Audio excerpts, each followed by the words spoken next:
ఏమండి, ఈవిడేమో నన్ను 2 నిమిషాలు మాట్లాడమంది, నేనేమో 5 నిమిషాలన్నా మాట్లాడతానని అడుగుతున్నా. మా ఇద్దరి మధ్య బేరం కుదరటం లేదు. మాట్లాడేది ఎవరి గురించి?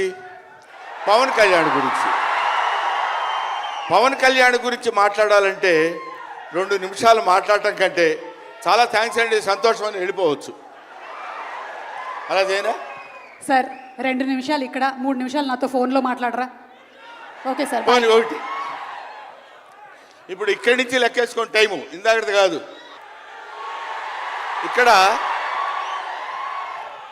వాళ్ళు అలాగే అంటారు కానీ నేను 15 నిమిషాలు తీసుకుంటా టైం. నా సంగతి నాకు తెలుసు.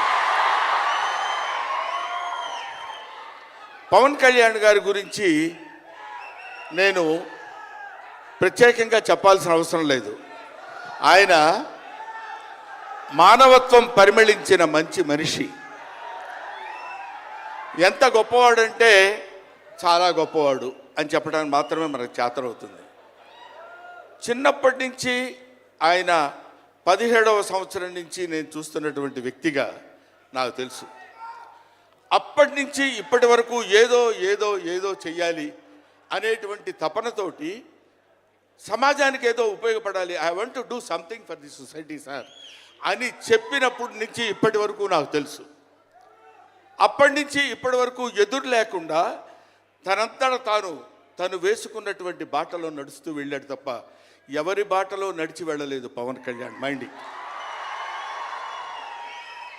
తన బాటలో వస్తున్నటువంటి ముళ్ళు, అవాంతరాలు, కష్టాలు, సుఖాలు తనంతట తాను ఎదురు తిరిగి రొమ్ము విరిచి నడుచుకుంటూ వెళ్ళాడు తప్ప ఎవరు వేసుకున్న బాటలో వెళ్ళలేదు. ఆయన వేసుకున్న బాటలో 10 మందిని నడిపిస్తూ వచ్చాడు. ఒక్క మాటలో చెప్పాలంటే ఆయన ఒక స్వయం శిల్పి, తన్ను తాను చెక్కుకున్నటువంటి శిల్పి. హీస్ ఎఫర్ట్ పెట్టి కష్టపడి పైకి వచ్చిన వ్యక్తి కాదు, హీస్ డెస్టినేషన్. నాకు తెలిసి ఆయన జీవితం ఒక అద్భుతమైనటువంటి సౌందర్యవంతంగా కళాకృతిగా తీర్చిదిద్దినటువంటి వ్యక్తి. ఈయన దేవుణ్ణి ఎందుకు నమ్ముకున్నాడు అనేటువంటి ఆలోచన మనకు వస్తే, ఏదో ఒక మధ్యతరగతి కుటుంబంలో పుట్టినటువంటి వ్యక్తి అలా అలా తను తాను పెంచుకుంటూ వస్తే తెలియదు భగవంతుడు ఎక్కడ ఎలా తలుపు తిప్పుతాడో తెలియకుండా ఆయన తను ఎలా మలుపు తిప్పుకున్నాడంటే, ఈయన సినిమా యాక్టర్ ఏంటి, ఎవరితో మాట్లాడు, ఎటు పక్కన నిలబడతాడు, ఈయన సినిమా యాక్టర్ ఏంటి అని మనం అనుకుంటే, కాదురా నువ్వు సినిమా యాక్టర్ అయి తీరాలని చిరంజీవి గారు, సురేఖ గారి ప్రోత్సాహంతో అక్కడ అమ్మాయి ఇక్కడ అబ్బాయి అనే సినిమాలో యాక్ట్ చేశాడు. యాక్ట్ చేశాడు, అలా అయిపోయింది. అయిపోయిన తర్వాత అంతటితో ఆగాడా? మళ్ళీ ఎందుకు తిరిగాడో ఈ పొలిటికల్ లైన్లో తిరిగాడు. ఇది ఆయన చేసుకుంది కాదు, ఇది ఒక డెస్టినీ ఆయన నడిపిస్తుంది. అలా తిరిగి తిరిగి తిరిగి లేచిన కెరటం గొప్పది కాదు, పడి లేచిన కెరటం గొప్పది. ఎంతమంది ఎన్నైనా అనుకోనివ్వండి, సముద్రం అంతా ఒకసారి ఎదురొచ్చి గుండెల మీద కొట్టినా సరే స్ట్రైట్గా నిలబడి చెప్పగలిగినటువంటి ఏకైక వ్యక్తి మా పవన్ కళ్యాణ్. ఆ రాయి అలా నిలబడి ఉంటుందంటే సముద్రం వచ్చి గుద్దుకొని వెనక్కి వెళ్ళిపోవాలి తప్ప అది కదలదు. అది ఆయన గొప్పతనం కాదు, దిస్ ఈజ్ ఆల్సో డెస్టినీ. ఆయన అలా రుచించబడ్డా అటువంటి వ్యక్తి ఇన్ని అవమానాలు, ఇన్ని భయంకరమైన సిచ్యువేషన్ అంతా తిరగబడి ఈయన మినిస్టరా, ఈయన డిప్యూటీ సీఎమ్మా, ఇది ఆయన గొప్పతనం కాదు, దిస్ ఈజ్ ఆల్సో డెస్టినీ. ఇదంతా ఆయన నమ్ముకున్నటువంటి పరమేశ్వరుడు లిఖించినటువంటి ఒక అద్భుతమైనటువంటి సిచ్యువేషన్ అయింది. అందువల్ల పవన్ కళ్యాణ్ గారు బతుకు మీది, చావు మీది, బతుకంతా దేశానిది. అంతే, పుట్టుక మీది, చావు మీది, ఈ రెండే మీవి. అలాగా తన ఎందుకండి ఆయనకి మేము ఎన్నోసార్లు చెప్పాం, మమ్మల్ని మామూలుగా నేను పెద్దవాడిని కాబట్టి డైరెక్ట్గా తిట్టలేక చిన్న మందలింపించినది. ఎందుకంటే మనకి ఆ రాజకీయాలన్నీ ఎందుకండి, నో. ఎప్పుడైతే మూర్ఖత్వం అనే పదం మనం వాడతాం, కానీ మూర్ఖత్వానికి ఇంకో పదం ఏంటంటే పట్టుదల. పట్టుదల ఉంటే ఏదైనా చేయగలం. నువ్వు నా దగ్గరికి రావద్దు సుమా, వెళ్ళు. పట్టుదల ఉంటే మనం ఏమైనా చేయగలం అని చెప్పడానికి మహానుభావులు ఎంతో మంది పట్టుదలతో పుట్టారు, పెరిగారు. ఒక లాల్ బహదూర్ శాస్త్రి పట్టుదల, ఎడం చేత్తో కుడి చేత్తో పుస్తకాలు పట్టుకొని ఎడని చేత్తో గంగానది ఈదుకుంటూ వెళ్ళి చదువుకున్నటువంటి దాదాసాహెబ్ ఫాల్కే అంబేద్కర్. ఆయన పట్టుదల. ఎంతమంది చెప్పినా వినకుండా నేను I want to know the truth అని చెప్పినటువంటి రమణ మహర్షి పట్టుదల, రామకృష్ణ పరమహంస పట్టుదల. వీళ్ళందరూ పట్టుదలతో పుట్టారు, పట్టుదలతో పెరిగారు కాబట్టే ఇవాటి వరకు ఇలా నిలబడగలిగారు.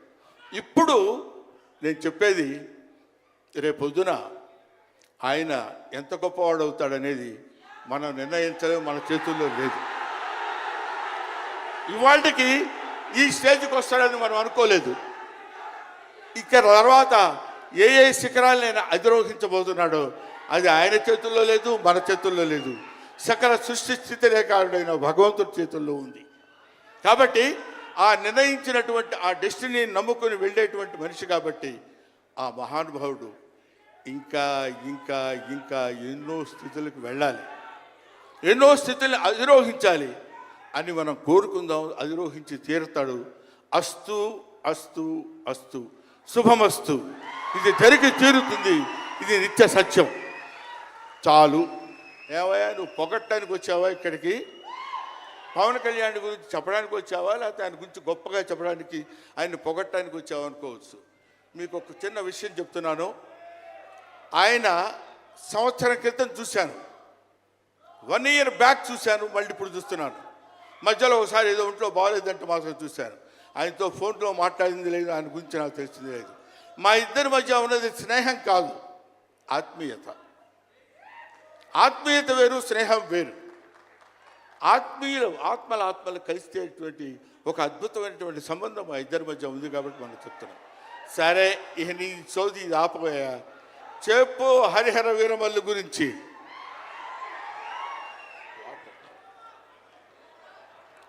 హరిహర వీరమల్లు ఇందాక తమ్ముడు భరణి చెప్పినట్టు,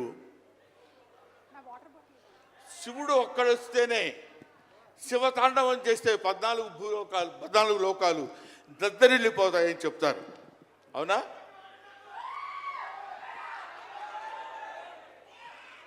శివుడు త్రిశూలం పట్టుకొని తాండవం చేస్తే గడగడ గడగడగడ భూలోకం అంతా ఉణికిపోతుంది. అటువంటి శివుడు వస్తున్నాడు. విష్ణుమూర్తి సుదర్శనాన్ని వదిలితే ఎంతోమంది శిశుపాలు నుండి సంహరించగలిగిన శక్తి ఉంది అతనికి. ఒకడు హరుడు, ఒకడు హరి. విష్ణుమూర్తి, శివుడు వీళ్ళిద్దరూ కలిసి వస్తున్నాడు. హరిహర వీరమల్లు పేరుతో వచ్చినటువంటి హరిహర.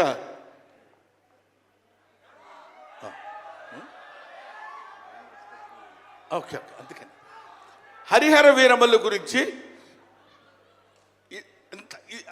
మధ్యలో చిన్న డిస్టర్బెన్స్ జరిగింది. సరే, ఏదేమైనా ఆ సినిమా గురించి ఇంక నేను చెప్పాల్సిన పని లేదు, మీరు చూస్తారు కాబట్టి నేను మాట్లాడదు.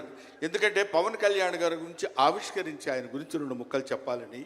సరే, సినిమా గురించి అంటారా, ఇంకా ఆయన గురించి మనం ప్రత్యేకంగా చెప్పాల్సిన అవసరం లేదు. ఆయన అలా కొట్టుకుంటూ ఇంకా రచ్చ రచ్చ రచ్చ రచ్చ కింద ఉంటుంది. ఇప్పటికే పవన్ కళ్యాణ్ గారు, మరి ఆయన జాతకం ఏంటో నాకు తెలియదు, ఇలాంటి స్టైల్. అప్పుడెప్పుడో ప్యాంటు మీద ప్యాంట్ వేసుకుంటే స్టైలు. ఆయన కారణ జన్ముడు కాబట్టి ఇంకా నన్ను అనవసరంగా వెనకాల జుట్టు పట్టుకొని లాక్కి వెళ్ళిపోయేటట్టుంది సుమ, మా అమ్మాయి. కాబట్టి I wish you all the best.